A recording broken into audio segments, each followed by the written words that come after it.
Hello again. A day does not pass in Britain without somebody raising the matter of human rights.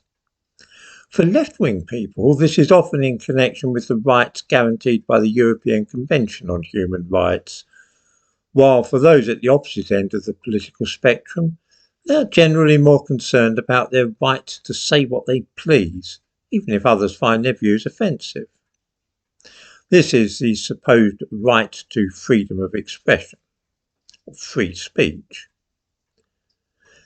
Neither group, though, seem much interested in where these so-called rights have their origins. More often than not, they are simply taken as being fundamental to our society.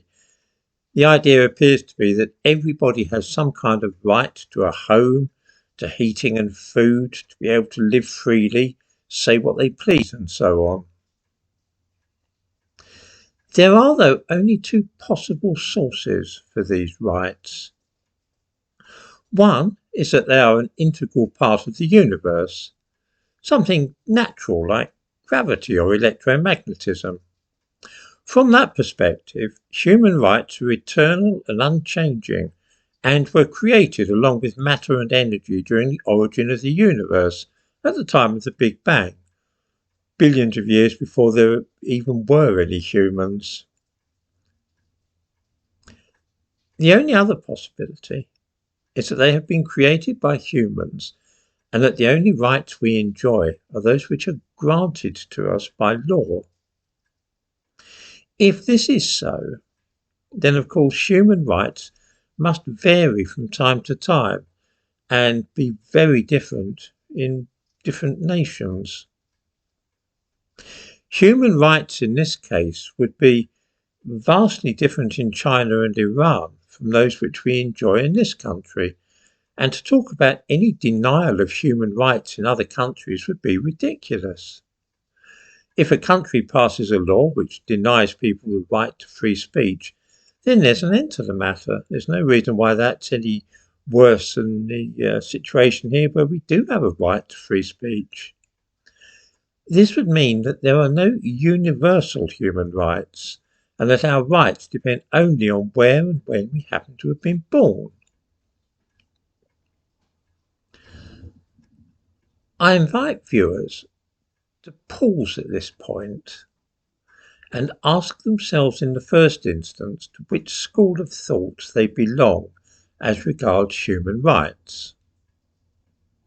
Of course, anybody who is an atheist can hardly believe that such rights are built into the fabric of space-time, as natural as, say, atoms, photons and black holes.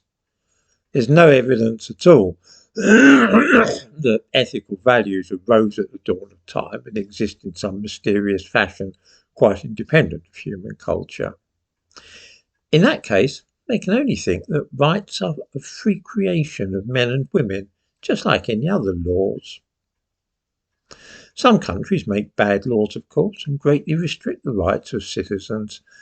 Since we have no universal yardstick with which to measure and compare such legal systems one against the other, it must surely be the case that the human rights accorded to people in Nazi Germany were no better or worse than those which we hold so dear in modern Britain.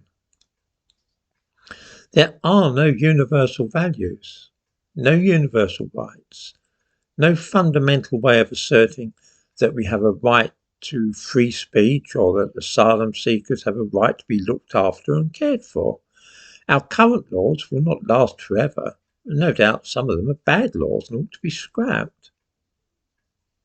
All I'm hoping to do is to cause viewers to think about the nature of rights and to ask themselves if they really believe that such things do exist independently of our laws.